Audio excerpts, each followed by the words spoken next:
भाई एक बहुत ही मीनिंगफुल कमेंट है जिसमें 4 सवाल हैं, बहुत गहरे-गहरे।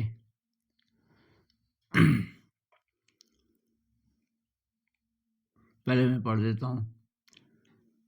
तो पहला है, यदि यह माना जाए कि प्रत्येक जीव अपने अनुभवों का निर्धारण स्वयं करता है, तो क्या इसका अर्थ यह है कि चेतना को पहले से ये पता होता है कि भविष्य में क्या होने वाला है?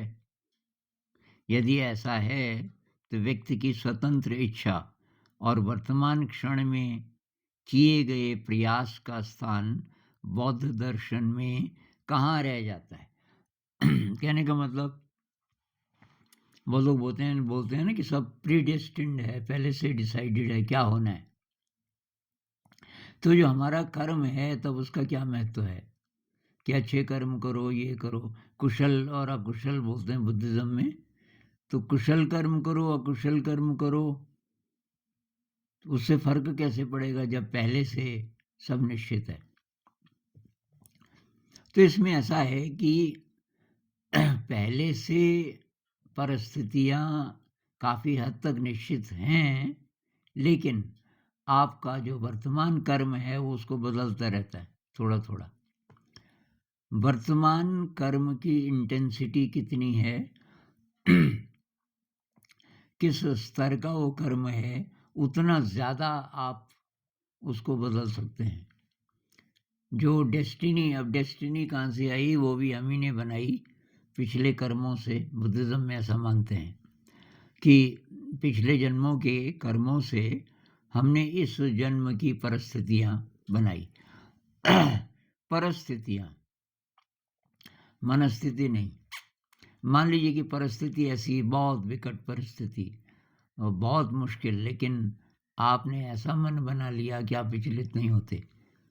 तो वहाँ हमारा फ्री विल है कि मन हमारे हाथ में है और पराक्रम हमारे हाथ में है। हमारी जो शक्तियाँ हैं वर्तमान में, उन शक्तियों की मदद से हम ऐसा कर्म कर सकते हैं कि जो डेस्टिनी है उसको हम काफ़ी हद तक बदल भी सकते हैं।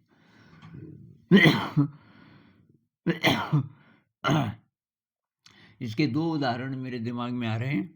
एक तो नचिकेता वाला। यमराज को नचिकेता के प्राण लेने हैं 3 दिन के अंदर, क्योंकि नचिकेता को श्राप मिला है। और वो लंबी कहानी है, लेकिन नचिकेता की जो वर्तमान अवस्था है, उसका यहाँ पे कर्म का मतलब फिज़िकल कर्म नहीं, लेकिन उसकी जो सोच है, जिस प्रकार के वो प्रश्न पूछता है यमराज को, उसको सूक्ष्म लेवल पे कर्म मान सकते हैं। तो यमराज उसके प्राण नहीं ले पाता। तो डेस्टिनी क्या थी कि उसके जो प्राण हैं वो जाने थे, लेकिन उसका जो अपना कर्म है। एक और इसका उदाहरण है, ये सती सावित्री। सती सावित्री का जो पति था सत्यवान, उसकी डेथ हो गई।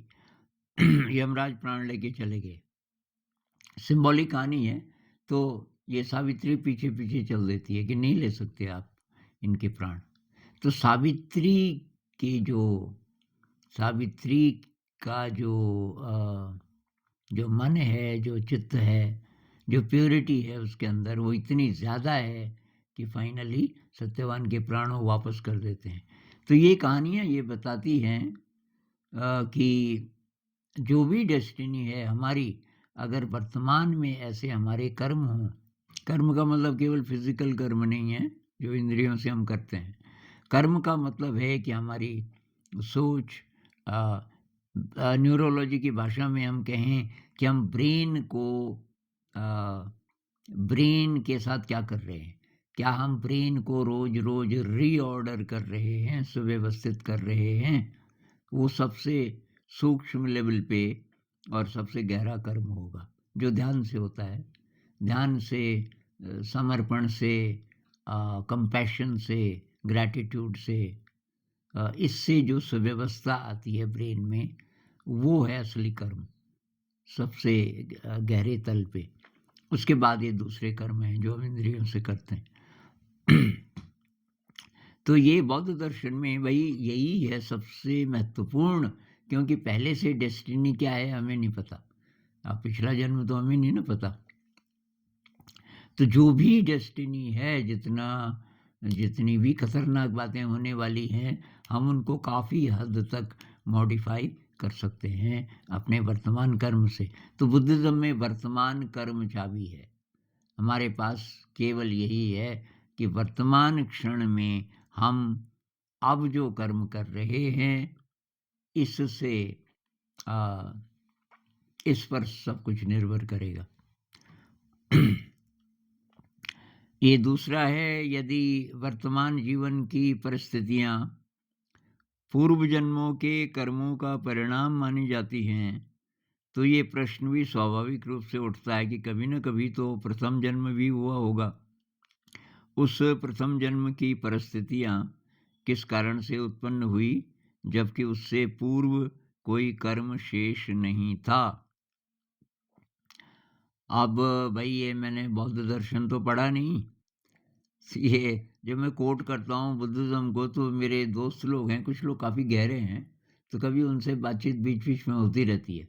वहाँ से कुछ-कुछ चीज़ें मेरे जो पल्ले पड़ी, और मेरा इंटरेस्ट है भी नहीं दर्शन में, लेकिन अपने मन को समझाने के लिए कि यार ये है क्या? क्योंकि ये प्रश्न उठते हैं जो ये भाई साहब ने पूछे हैं, ये प्रश्न हर इंसान के अंदर उठते होंगे। तो शुरुआत कहाँ से हुई? इसमें यार एक क्रिश्चियन व्यू है जो मुझे काफ़ी अच्छा लगता है, कि एडम और ईव थे हमारे आदि माता-पिता। मतलब वहाँ से इंसानियत शुरू हुई। 2 ही थे, एक नर, एक पुरुष और एक स्त्री। और ओरिजिनल सिन उन्होंने कुछ गलत किया। उनके लिए जो चीज़ें थी कि भई ये नहीं करना। जैसे हमें कोई बोले ना कि भई चोरी नहीं करना, हिंसा नहीं करना वगैरह-वगैरह। तो वो ये ज़बरदस्ती के नियम नहीं है, वो यूज़फुल चीज़ें हैं। वैसे ही उनके लिए कुछ था वहाँ, सिंबॉलिक है कि एक पेड़ था कि इसका फल नहीं खाना, वो सिंबॉलिक होगा। पेड़ का मतलब पेड़ नहीं है, मतलब कुछ ऐसी चीज़ें जो नहीं करनी।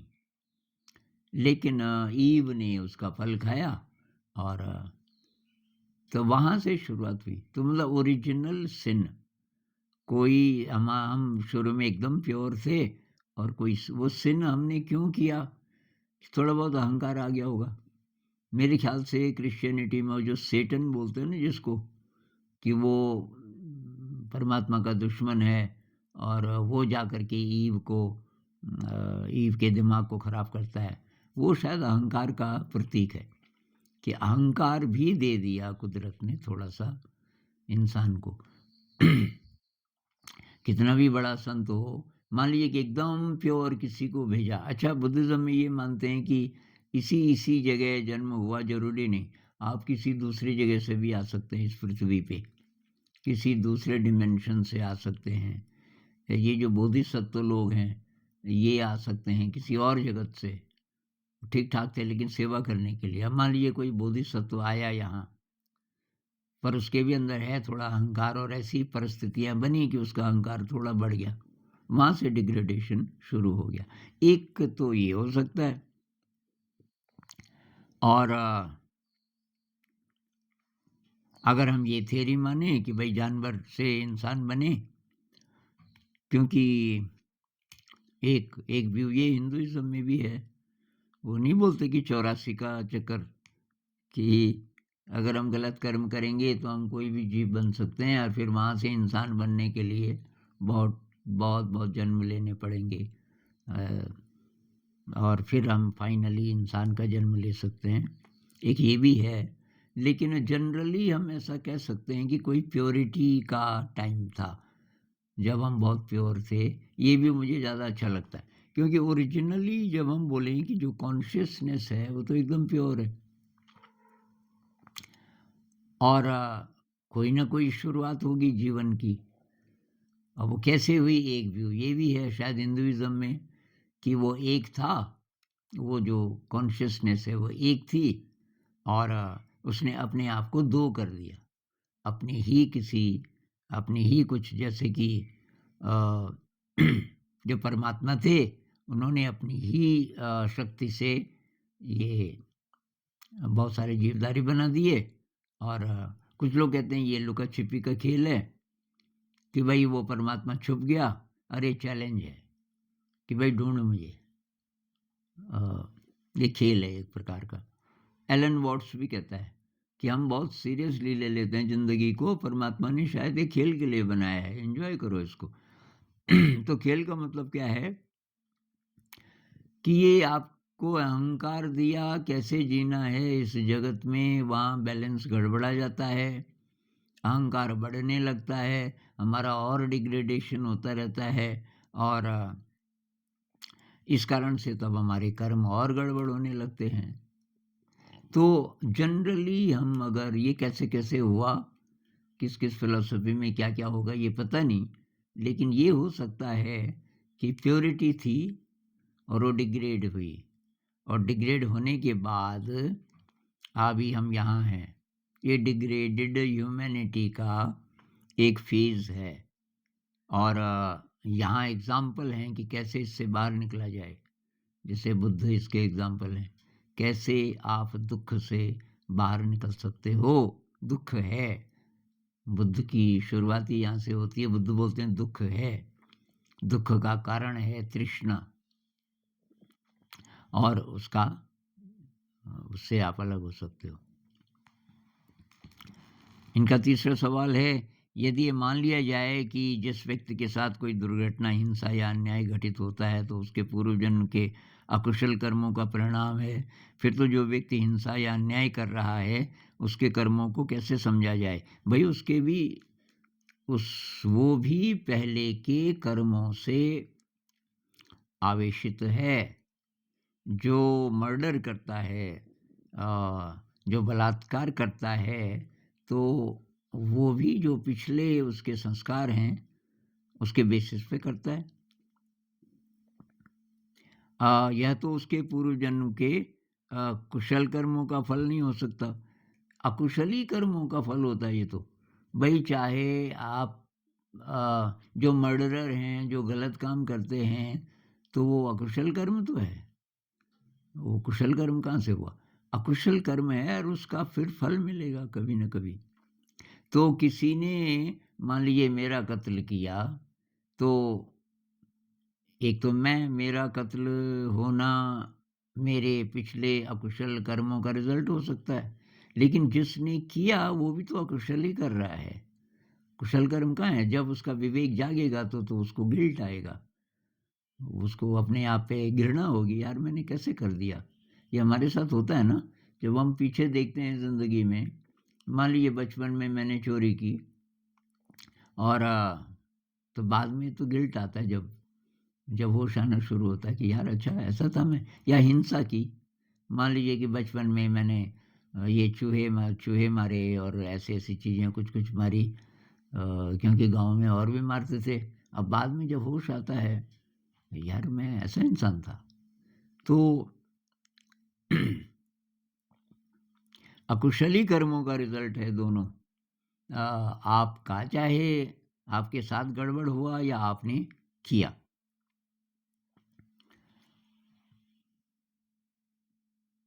तो एक और सवाल है इनका, यदि किसी पीड़ा या अपराध को पूर्व जन्म के पाप कर्म की सज़ा मान लिया जाए, तो क्या इससे समाज में न्याय व्यवस्था और कानून का महत्व समाप्त नहीं हो जाएगा? भई कैसे हो जाएगा?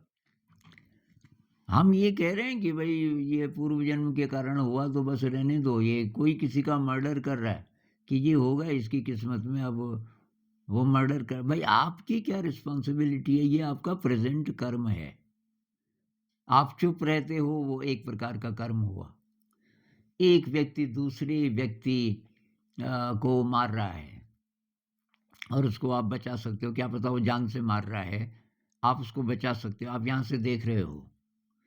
एक कर्म ये है कि आप कुछ न करो।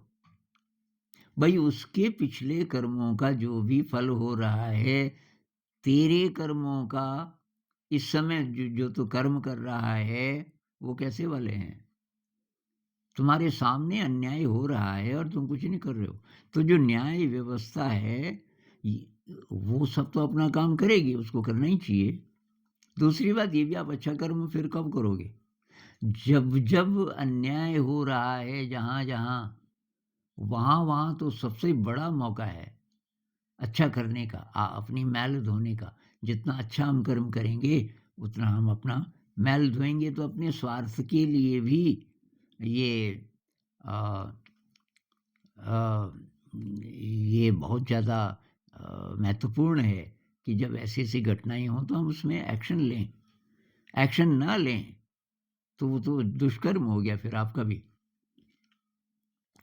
तो ये उसका क्या था, ये तो फ़िलॉसफ़ी है ना, कि भई उसका दुष्कर्म रहा होगा। ये बड़ा जो डिज़ाइन है रियलिटी का, इसको समझने की हम कोशिश कर रहे हैं, जिसमें कि डेथ का कोई मीनिंग नहीं है।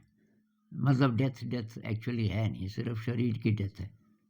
उस बड़े डिज़ाइन में, कि जिसमें कॉन्शियसनेस है और उसका वाहन ये शरीर है, शरीर ऐसे जाए या ऐसे जाए या ऐसे जाए जाएगा। अच्छा, कष्ट है, ऐसे वाला है, ऐसा वाला है। कष्ट भी है ज़िंदगी में। हमको कोई-कोई कष्ट बहुत ज़्यादा लगता है। फिर कोई-कोई हमें ऐसा लगता है कि अन्याय है, इसको बचाया जा सकता था, वगैरह-वगैरह। वो अलग बात। आप क्या कर रहे हो इस क्षण में?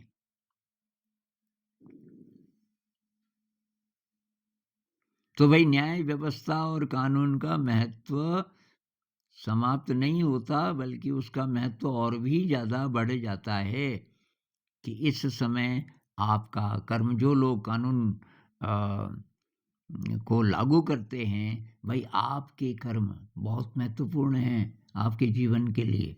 इस समय क्या कर रहे हो आप? इस समय है मौका। भई जब सब ठीक-ठाक व्यवस्था है, तब ऐसा कर्म करने का मौका कहाँ मिलेगा कि आप किसी की जान बचा दो, इतना बड़ा। तो तभी जब जब कहीं ऐसा खतरा होता है, वहाँ पर ज़्यादा मौका है। यदि इस तर्क को आगे बढ़ाया जाए, तो क्या ये मान लेना उचित होगा कि यदि सभी के साथ किसी न किसी रूप में कष्ट घटित होता है, तो सभी ने अपने पूर्व जन्मों के पाप कर्म किए होंगे, चाहे वे कर्ता हों या केवल दृष्टा हों? तो ये मानने में कोई हर्जा नहीं है कि हम जो भी वर्तमान क्षण में हैं, तो ये पिछले कर्मों का फल है। ये तो हम मान सकते हैं।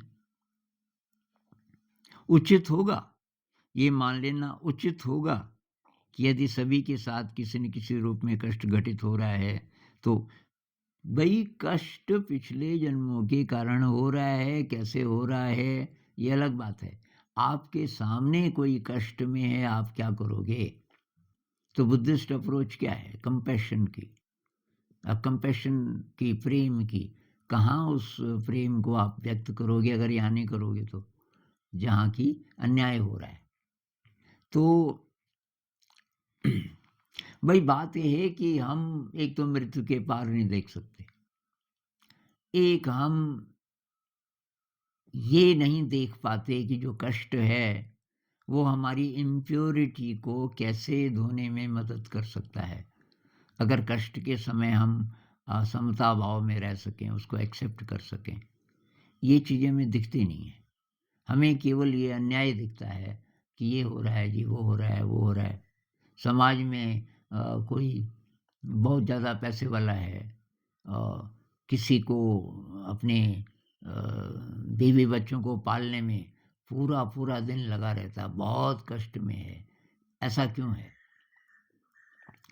और उसमें फिर हम तब कई थ्योरीज़ हैं कि भई अ, इक्वालिटी होनी चाहिए। कार्ल मार्क्स ने जो थ्योरी दी कि भई सबके पास बराबर साधन होने चाहिए, ये सब बार-बार की चीज़ें हैं।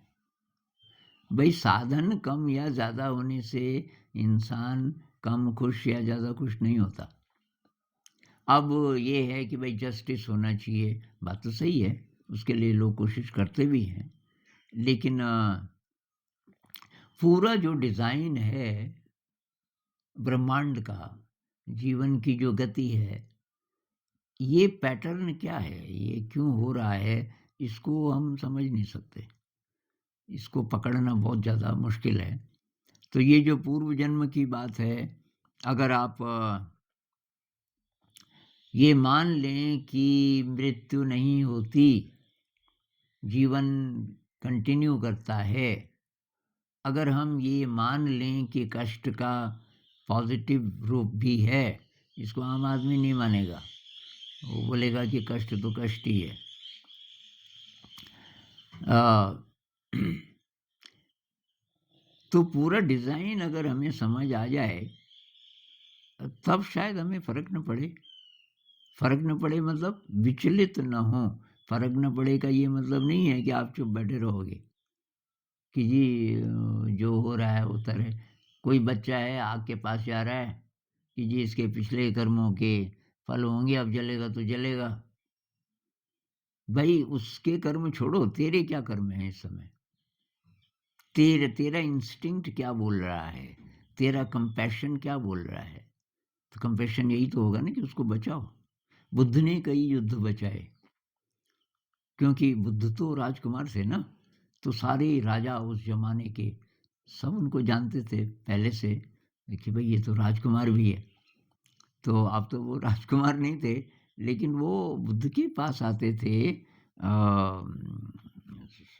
सलाह के लिए कि क्या करें? बुद्ध ने बहुत सारे युद्ध रुकवाए, मतलब लाखों लोगों का ब्लड शेड रुकवाया कि इस इससे तो इससे कुछ अच्छा होने वाला नहीं है। तो अब बुद्ध भी बोलते कि ये पिछले जन्मों का है, जो होना होगा होगा। ऐसा नहीं है, ऐसा नहीं है। आप क्या कर्म कर असली बात तो ये है ना, हम क्या कर रहे हैं? भई कोई भी फ़िलॉसफ़ी हो, पता नहीं ये सच है कि वो सच है कि वो सच है। लेकिन हम क्या कर रहे हैं? अंत में ये लाइफ़ टाइम है, आपको जो मिला है पता नहीं कितना। हम ठीक-ठाक पूरी ज़िंदगी जीकर भी मरेंगे 70-80 साल मान लीजिए। अब जो ज़िंदगी गई, गई। मान लीजिए 20, 30, 40, 50 साल तो चले गए, अब थोड़ा-सा बचा है। हम क्या करने वाले हैं अपने जीवन में? कैसे कर्म करें? तो हमारे सामने, हमारे इर्द-गिर्द जो-जो हो रहा है, अ, एक तो वो, उसमें हम जो-जो कर सकें करेंगे ही, अंदर से आवाज़ आती है और हमारी शक्ति कितनी है उसके बेसिस पे फिर ये जो सूक्ष्म लेवल के कर्म हैं, ये और भी महत्वपूर्ण हो जाते हैं, जिसमें ध्यान है, प्रार्थना है, ग्रैटिट्यूड है इत्यादि। अ, इस पे और बात करेंगे, काफ़ी गहरी चीज़ें हैं। तो बहुत अच्छा लिखा है, बहुत अच्छा लिखा है। नमस्कार।